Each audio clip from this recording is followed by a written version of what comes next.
Sede santos como eu sou santo, assim diz o Senhor.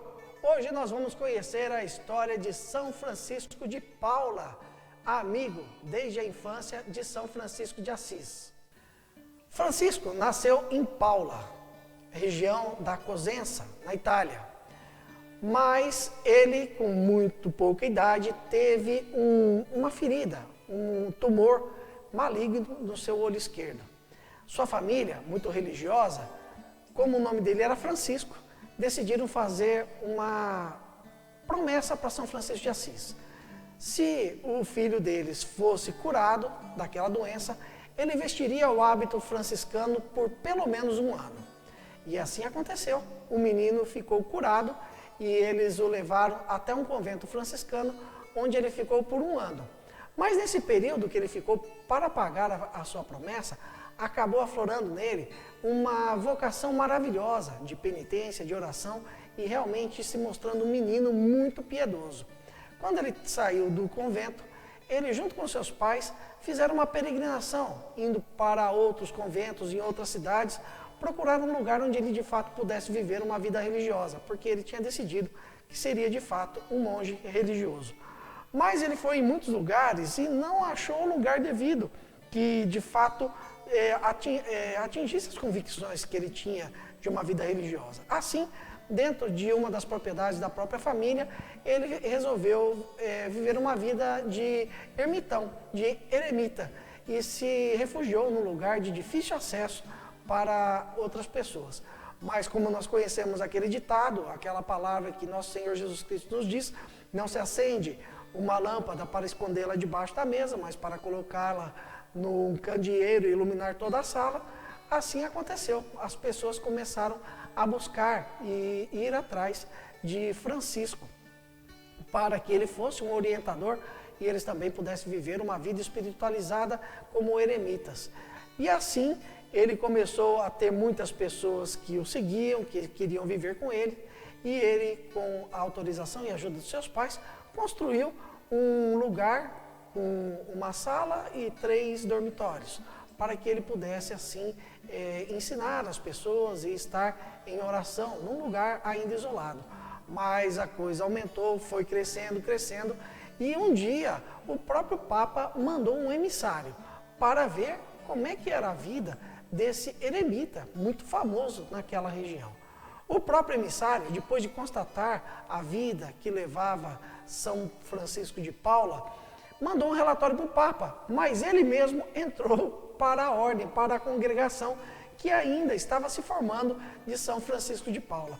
O Papa não teve dúvidas e autorizou a criação dessa nova congregação, que na época tinha o nome de Congregação Paulina dos Eremitas de São Francisco de Assis. Mas depois, essa congregação acabou tomando o nome de Os Mínimos, porque eles se baseavam naquela passagem em que Jesus dizia que quem quer ser o maior no reino dos céus, seja o menor entre os homens, aquele que se põe a serviço. E assim, eles diziam que eles eram mínimos. Essa congregação fez os votos como as outras congregações, por exemplo, dos franciscanos, mas eles tomavam o hábito e amarravam uma corda na cintura, não com 3 nós, mas com 4 nós, porque eles faziam um 4º voto. Além do voto da obediência, da pobreza e da castidade, eles faziam também um voto da quaresma, que era um voto que a partir da quarta-feira de cinzas até o sábado santo, eles se abstinham totalmente de carne e de derivados de leite. Eles se alimentavam apenas de pães, frutas e legumes e também de peixes. Assim, essa ordem foi crescendo, crescendo, até chegar a um ponto que eles precisaram flexibilizar ou expandir, por assim dizer, criando uma ordem para mulheres femininas, que eram mulheres de clausuras, monjas enclausuradas da ordem dos mínimos, e também uma ordem terciária, que era para leigos cristãos. E isso tudo foi acontecendo com as bênçãos dos papas, que foram vendo em São Francisco de Paula realmente um homem santo, que vivia uma vida santa.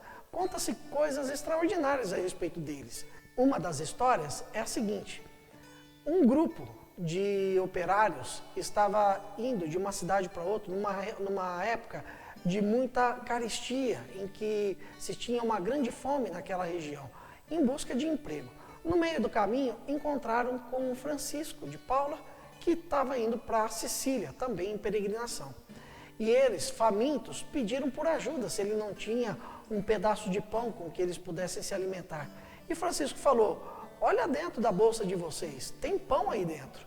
E a hora que eles abriram seus embornais, que eram surrados e simples, dentro havia pão branquinho, fresquinho e quentinho. E disse que quanto mais eles comiam do pão, mais pão aparecia. Assim, é um dos fatos extraordinários atribuídos a São Francisco de Paula. Outro fato atribuído a ele é que, em também uma peregrinação que ele fez com os seus monges, com os seus discípulos, ele chegou a um lugar em que ele precisava atravessar um estreito. E o barqueiro que estava ali não quis atender o pedido dele, não quis atravessar ele e os seus discípulos. Francisco tirou a túnica e estendeu-a sobre aquele trecho de água, e assim ele e seus discípulos puderam passar sem a necessidade do barqueiro. Também é um outro fato extraordinário atribuído a São Francisco de Paula.